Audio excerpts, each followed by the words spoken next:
내 땅에 내리시리니 그것들이 하늘에서 내 위에 내려 마침내 너를 멸하리라. 아멘. 신명기 28장 15절부터 24절까지 본문입니다. 모든 저주가 내게 임하고 미칠 것이라. 모든 저주가 내게 임하고 미칠 것이라 라는 말씀의 제목입니다. 오늘 본문에서는 저주에 대하여 말씀하고 있습니다. 15절 먼저 보겠습니다. 15절 말씀.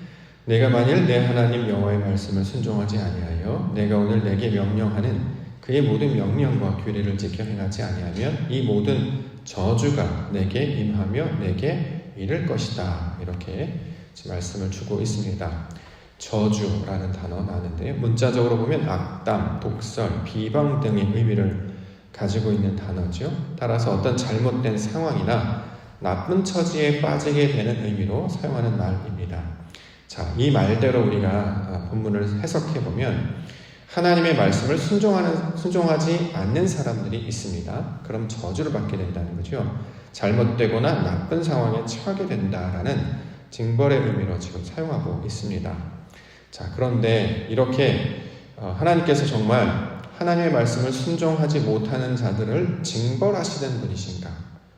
이스라엘 백성들은 아직 온전하게 완전하게 변화되지 못했습니다. 여전히 육신 가운데 있고 연약한 상태에 있습니다. 미약한 상태에 있고 어린아이와 같은 신앙을 가지고 있었습니다. 자, 하나님의 말씀을 던져주셨어도 그것을 감당할 수 있는 능력이 없었던 거죠. 그래서 그 말씀의 능력을 감당하지 못한다고 하면 하나님께서 저주하시겠다. 자, 그런 의미가 되는 것인가? 만약에 하나님께서 저주하시는 분이시라면 하나님은 불의하신 분으로 우리가 이해하고 받을 수밖에 없습니다. 그러나 우리가 성경에서 통해서 알고 있는 것처럼 우리 하나님은 불의하신 분이 아니지요. 하나님은 은혜와 자비가 풍성하시고 오래 참으시며 노하기를 더디하시는 분이시다라고 성경을 통해서 계속 강조하고 있습니다. 벌하시는 분이 아니라는 거예요. 벌이 아니라 가르치시는 분이시고요. 우리를 인도하시는 분이시다라고 성경은 선포하고 있습니다. 그렇기 때문에 본문을 우리가 생각하는 저주의 관점, 예를 들어서 잘못되거나 나쁜 상황에 처하는 것을 사람들의 생각이나 이 땅의 개념으로 우리가 바라보지 아니하고 여기서 이 말씀을 통해서 주시는 하나님의 뜻을 깨닫기 위해 한 발 더 들어가서 살펴보기를 원합니다. 자, 이렇게 역사적으로 또는 문자적으로, 문예적으로, 문법적으로 살펴보는 것에서 한 발 더 들어가서 그 뜻과 의미를 찾는 방법을 진리적 관점의 해석이다라고 말씀드렸습니다. 지난주에 우리가 저주에 대한 내용을 이 진리적 관점으로 살펴본 적이 있었죠. 27장에 보면 너희는 저주를 받게 될 것이고 아멘 할지니라 이렇게 반복해서 12번 우리 가운데 말씀을 주셨습니다. 자, 이때 말하는 저주를 받게 된다라고 하는 말은 무너지게 되고 깨어지게 된다. 그래서 너희는 낮아지게 될 것이다. 이런 뜻으로 우리가 이 저주라는 개념을 이해했죠.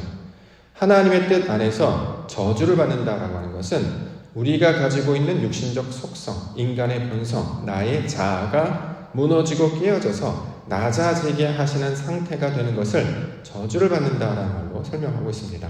이렇게 하나님께서는 우리를 가르치시고 인도하시는 분이시다라는 거죠. 말씀 앞에 우리의 자아와 육신의 본성이 빛을 받아서 깨닫게 하셔서 하나님의 뜻을 온전히 깨닫게 되면 우리는 낮아질 수밖에 없는 자가 된다는 것입니다. 대표적인 인물 하나를 소개한다면 사도 바울을 우리가 설명할 수 있겠죠. 사도 바울 얼마나 뛰어난 사람이었습니까? 혈통적으로 봤을 때 또 지식 또는 열심으로 봤을 때 그는 그 누구보다 최선과 최고의 사람이었습니다. 그런데 예수 그리스도를 다메섹 도상에서 만나고 나니까 그는 눈이 멀어버리게 돼요. 안 보이게 된다는 거죠. 여기서 눈이 멀었다라고 하는 것은 자신이 가지고 있던 혈통, 지식과 열심이 무익한 것임을 깨닫게 된 상황을 가르쳐주는 것이었습니다. 그래서 그는 낮아지게 되지요. 진리 앞에, 말씀 앞에, 하나님 앞에 낮아지게 되었습니다. 자, 이것을 뭐라고 얘기하느냐? 저주받는 과정으로 설명하는 거예요. 사람의 생각으로 보면 이렇게 안 보이게 되고 자신의 자아가 무너지면 저주받는 것 같은 느낌이지만 하나님의 뜻에서는 우리의 마음이, 우리의 심령이 낮아지기 때문에 결국 하나님께서 은혜를 베푸시는 과정이라는 겁니다.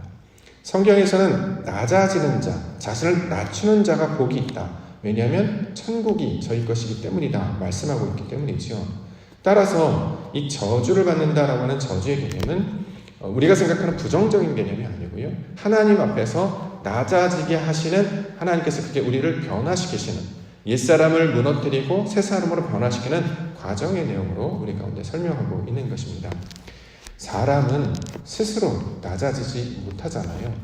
우리는 우리 스스로 자아를 이겨낼 수 없습니다. 육신적인 본성과 나의 육신적 본성은 어떠한 바깥에서 거센 압력이나 힘이 들어온다고 해도 결코 그것에 항복하거나 굴복하지 않습니다. 오히려 옷깃을 단단히 더 메고 더 저항하고 반항하죠. 또는 원망하거나 불평의 상태로 남아있습니다.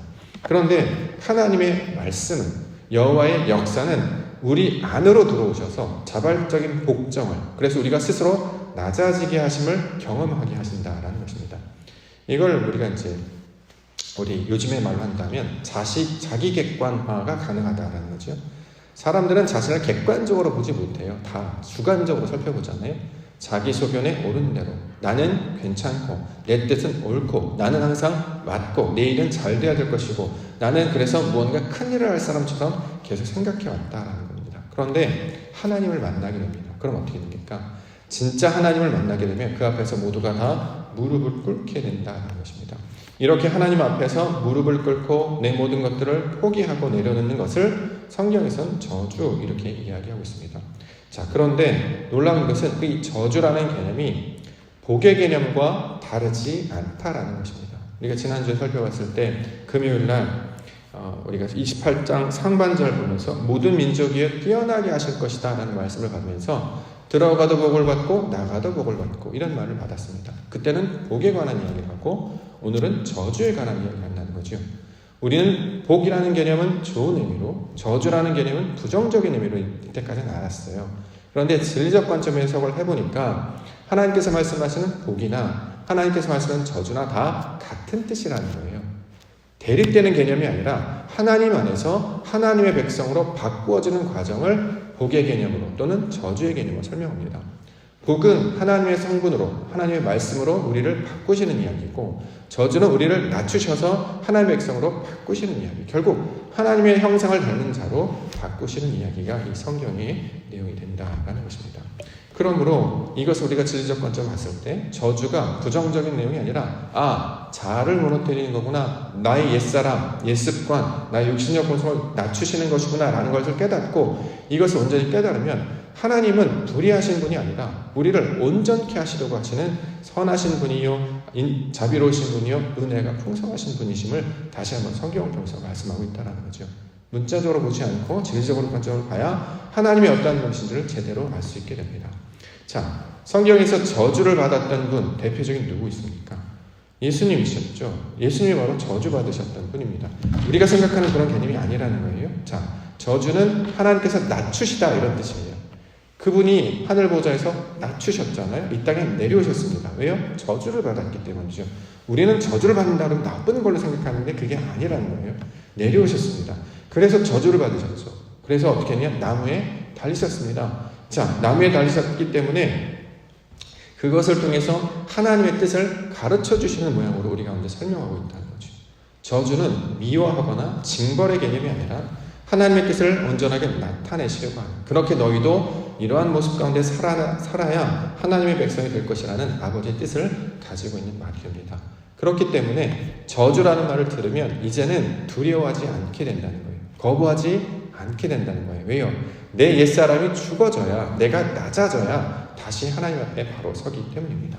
신앙의 모든 과정은 나의 옛사람이 죽고 나의 육신적 본성이 죽고 말씀으로 거듭나는 것을 가리키고 있는 말이죠. 어떻게 우리가 우리 스스로를 죽일 수 있겠습니까? 우리가 어떻게 낮아질 수 있겠습니까? 성경은 오직 하나님께서 그 일을 하신다. 여호와 하나님께서 우리 안에 진리로 들어오셔서 내가 너희를 그런 백성으로 만드시겠다라고 약속해주고 있습니다. 그럼 오늘 주신 말씀 듣고 나를 낮추고 하나님을 주인 삼는 말씀으로 살아가는 우리 거룩한 백성 되게 해달라고 기도하시는 은혜 시간 되기를 소망합니다. 본문의 내용을 조금 더 살펴보겠습니다. 첫 번째 저주에 대한 내용 다시 한번 보겠습니다. 16절부터 19절까지. 내가 성읍에서도 저주를 받으며 들에서도 저주를 받을 것이요 또 내 광주려 떡 반죽 그릇이 저주를 받을 것이요 내 몸의 소생과 내 두제 소생과 내 소와 양의 새끼가 저주를 받을 것이며 내가 들어와도 저주를 받고 나가도 저주를 받으리라.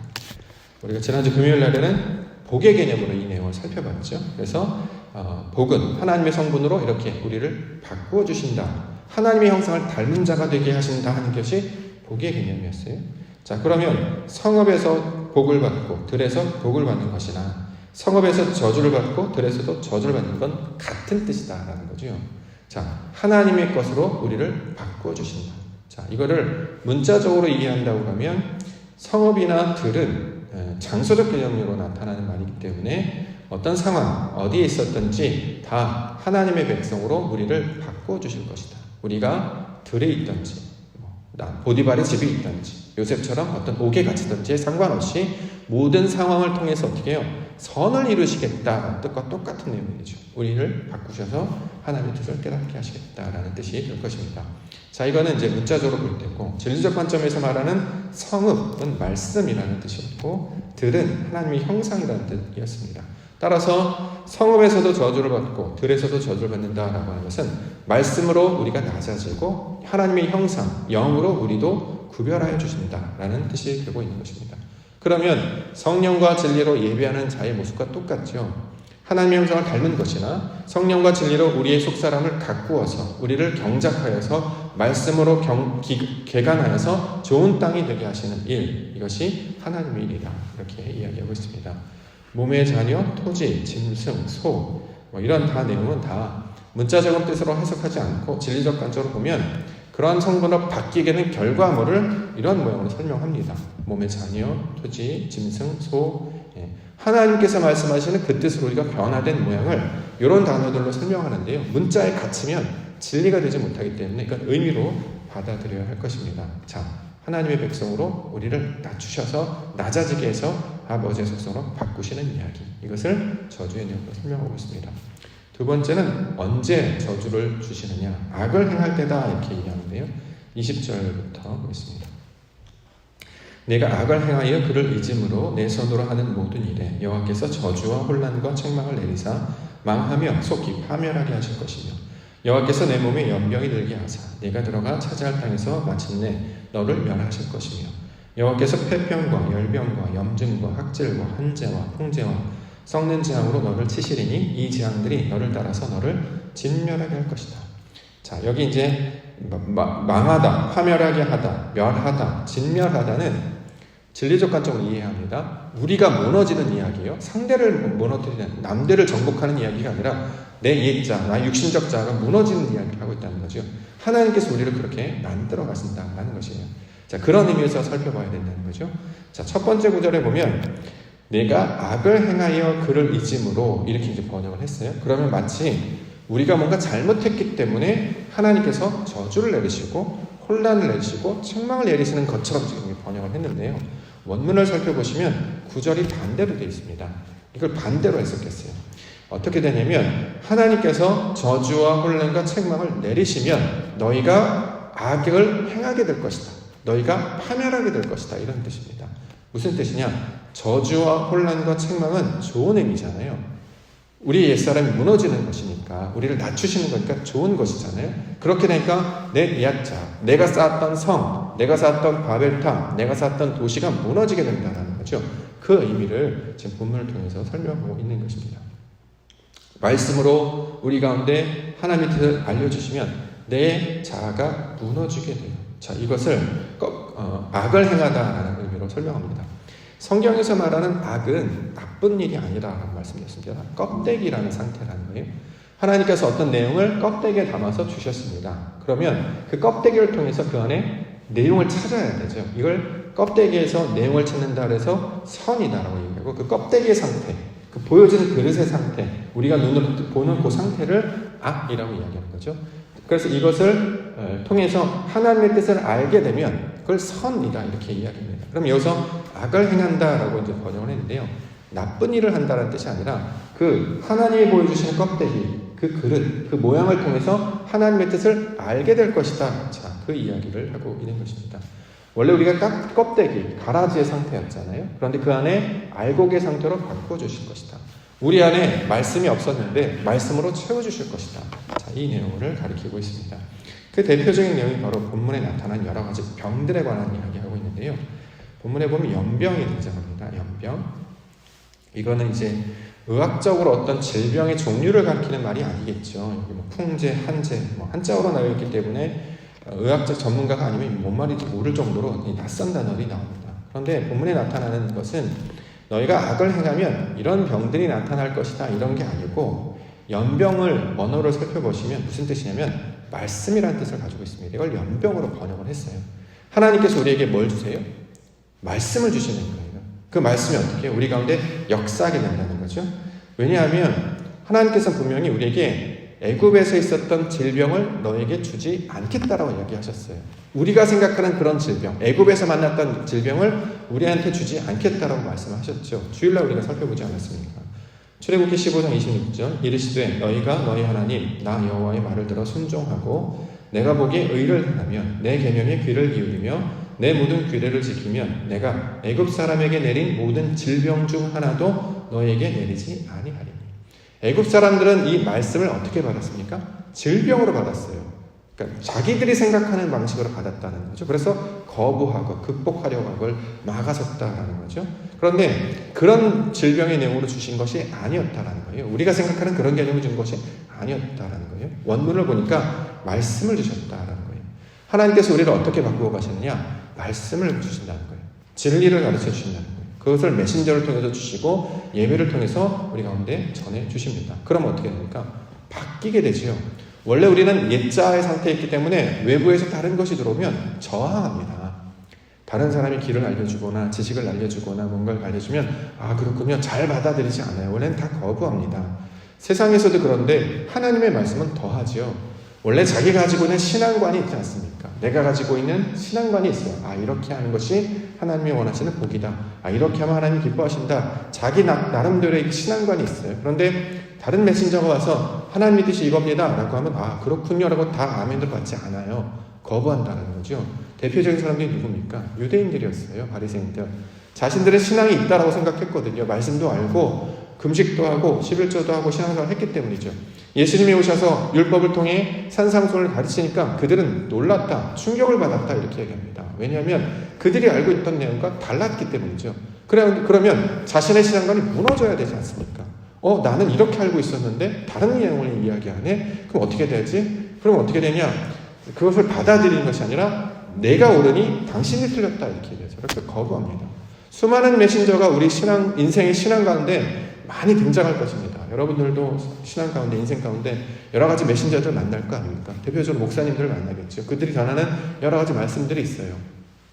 놀랍게도 우리의 신앙의 수준에 따라서 하나님은 그때그때마다 선지자들, 메신저를 보내주십니다. 우리가 어렸을 때는 기복신앙을 원하죠. 배가 불러야 원합니다. 그럼 그런 말씀을 듣게 해주세요. 그럼 그 정도 우리를 인도해 가시고 조금 더 자라가게 하셔서 마침내 어느 지경까지 나아가게 하시느냐? 이제 말씀이 그 떡이 우리가 먹는 그 떡이 아니고 하늘의 양식을 가리키는 말씀이었구나까지를 가르쳐 주신다는 거죠. 수준에 맞게, 앞자리에 맞게, 우리의 경우에 맞게 계속 가르쳐 주시는 거예요. 그래서 그것을 받아서 먹고 깨닫고 온전하게 되면 하나님의 말씀으로, 하나님이 원하시는 사람으로 바뀌게 된다는 거죠. 본문의 내용도 마찬가지입니다. 연병, 풍제, 폐병 이런 모든 것들은 실제로 나타나는 의료적인 질병을 가리키는 말이 아니라 하나님의 말씀으로 고침을 받는 그런 상태들을 다양한 표현으로 설명하고 있습니다. 우리가 이제 적용을 해보면 바깥에서 어떤 게 들어오면 우리 뭔가 막 싸우잖아요. 그러면 당연히 열이 나지요. 아이가 요즘에 이제 감기가 유행이라고 하는데 감기에 걸리면 외부에서 뭔가 들어오면 이게 싸웁니다. 열병이 나잖아요. 그런 모양을 가르쳐주는 거라는 거죠. 말씀이 들어오면 우리 몸이 막 저항합니다. 사도 바울도 이거 때문에 늘 고민했잖아요. 오호라 나는 공부한 사람이로다. 육신이 하나님의 법을 마음으로는 하나님의 법을 주었지만 내 육신의 법과 자꾸 싸운다. 이 투쟁의 모양으로 이제 설명하고 있죠. 그러니까 열이 나고 땀이 나고 하는 것을 이렇게 병과 같은 모양으로 설명합니다. 그런데 하나님은 어떤 분이세요? 고치시는 하나님이시라는 거예요. 라파의 하나님이시라는 거예요. 우리를 온전케 하신다는 거죠. 고친다라고 하는 것은 질병 가운데 낫는다 이런 말이 아니라 육신의 상태, 땅의 상태, 내 마음의 상태에 있던 자를 하나님의 성분으로 바꾸어 주실 때 이걸 온전하게 하다, 고치다라고 하는 말이 되고 있는 것입니다. 자, 본문의 내용을 이렇게 설명하고 보시죠. 마지막으로 주신 말씀 23절, 24절. 내 머리 위에 하늘은 노시 되고 내 아래의 땅은 철이 될 것이며 여호와께서 비 대신에 티끌과 모래를 내 땅에 내리시리니 그것들이 하늘에서 내 위에 내려 마침내 너를 멸하리라. 자, 마침내 너를 멸하리라. 좋은 말입니다. 십자가에 달려 죽는다는 뜻이기 때문에 내 자아가 죽고 하나님의 말씀으로 다시 산다. 내가 원래 가지고 있던 경험, 지식, 의, 심지어는 신앙까지도 내려놓을 때 하나님의 것을 받아들이게 된다. 그 이야기입니다. 그래서 내 머리 위에 하늘이 노시 된다라고 이야기하는 거예요. 성경에서 놋은 뭘 가리킵니까? 놋뱀 사건을 기억하시면 되겠죠. 진리라는 뜻입니다. 하나님의 말씀을 아버지의 뜻으로 들으면 진리가 되는 것이고 하나님의 말씀을 땅의 말로 들으면 불뱀이 돼요. 물려 죽는 거죠. 자, 그 이야기를 지금 하고 있는 것이고 내 아래의 땅은 철이 될 것이다. 여기서 말하는 철은 금속을 가리키는 말이 아니라 성령을 가리키고 있는 말이죠. 딛고 있는 땅이 단순히 디디고 있는 땅이 우리가 생각하는 물질이 아니라 말씀의 반석, 그 진리의 반석이 되게 될 것이다. 이렇게 이야기합니다. 그래서 그때는 더 이상 비가 필요가 없는 거예요. 원래는 비가 있어야 되잖아요. 물이 있어야죠. 성경에서 물은 말씀입니다. 말씀이 내려야 우리가 먹고 살잖아요. 우리의 영이 살아납니다. 그런데 그때는 비가 필요 없게 된다는 거죠. 티끌과 모래를 내 땅에 내리십니다. 티끌, 영이라는 뜻이고 모래는 아버지와 교통하는 상태를 나타내는 말입니다. 이미 하나님의 말씀으로 바뀌어졌기 때문에 이때는 아버지께서 원하시는 것이 내 뜻이 되고 내 뜻이 아버지의 뜻이 되는 하나가 된 상태가 된다. 이 이야기를 지금 하고 있습니다. 태초에 하나님이 천지를 창조하셨다라고 하는 그 선포로부터 시작된 하나님 역사가 계속 우리가 출애굽기, 민수기, 레위기, 신명기 쭉 나아가면서 같은 내용으로 우리 안에 들어오시는 하나님에 관한 이야기를 하고 있는 것입니다. 이것을 이 본문에서는 저주라고 이야기한다는 거죠. 복과 저주는 다른 말이 아니라 같은 말입니다. 마찬가지로 낮과 밤도 같은 개념이죠. 서로 상대되는 개념이 아니라 하나님의 뜻 안에서는 말씀이 있고 말씀을 가르치는 상태이기 때문에 낮과 밤도 하나입니다. 나와 너가 하나죠. 남자와 여자도 하나고 하늘과 땅도 하나죠. 모든 것을 하나의 개념으로 우리가 이해를 해야 이걸 진리 가운데 나아간다. 이렇게 설명하고 있습니다. 그러면 오늘 하루를 우리 가운데 펼쳐주시는 것은 내 몸 바깥에서 벌어지는 일이 아니라는 거예요. 하나님께서 보여주시는 메시지가 계속 담겨져 있는 상황들이 펼쳐지게 된다는 것입니다. 믿음의 백성들은 그 안에서 펼쳐지신 하나님의 역사를 따라가는 거죠. 진리를 바라보고 그 의미를 찾고 그것을 따라가는 자가 됩니다. 그러면 흔들리지 않아요. 내 뜻대로 되지 않는다고 해서 불안해하지 않습니다. 내 뜻대로 된다고 해서 교만해하지 않습니다. 그것 가운데 아버지의 뜻을 쫓아 살아가는 자는 분명히 아버지의 영광이 이런 것이구나라는 것을 가르쳐주고 있습니다. 신명기 8장 2절 말씀에 보면 내 하나님 여호와께서 이 40년 동안에 내게 광야길을 걷게 하신 것을 기억하라. 이는 너를 낮추시며 이게 저주라는 뜻이에요. 너를 시험하시며 내 마음이 어떠한지 그 명령을 지키는지 지키지 않는지 알려 하십니다. 그래서 사람이 떡으로만 사는 것이 아니라 여호와 입에서 나오는 모든 말씀으로 사는 그 연습을 인생을 통해서 하게 하신다라는 거죠. 그 진리를 아는 자들은 눈에 보이는 것들 가운데 저항하거나 그렇지 않습니다. 받아들입니다. 아버지의 뜻이 이루어지게 될 것 같거든요. 남들은 이야기하죠. 너의 목소리를 내. 너가 너의 하고 싶은 대로 해. 이렇게 계속 속에서는 이야기하고 주변은 그렇게 얘기합니다. 근데 하나님의 백성들은 그렇게 하지 않죠. 질서에 따라서 하나님의 말씀에 따라서 순종하고 그곳을 통해서 이루시는 하나님의 일을 기억하고 다만 나는 주어진 일들을 성실하게 감당하며 나아가는 마치 노아가 그 시간 동안에 날마다 방주를 사는 것과 똑같습니다. 어떠한 소식이 들리든 어떤 상황이 변화되든 하나님이 이루실 그 영광의 약속을 붙들고 날마다 주의 말씀과 동의하며 나아가는 자들, 그것을 진리의 백성이다 이렇게 이야기하고 있습니다. 성경의 모든 내용을 하나님의 뜻으로 받으시며 오늘도 그가 하신 일을 소망하며 살아가시는 우리 믿음의 백성들 되시기를 원하고요. 특별히 내가 무너지고 아버지의 영광이 나타나게 하여 주시옵소서. 이것들을 우리가 간구하며 기도 가운데 나아가는 기도의 백성 되시기를 주의 이름으로 간절히 축원합니다. 기도하겠습니다.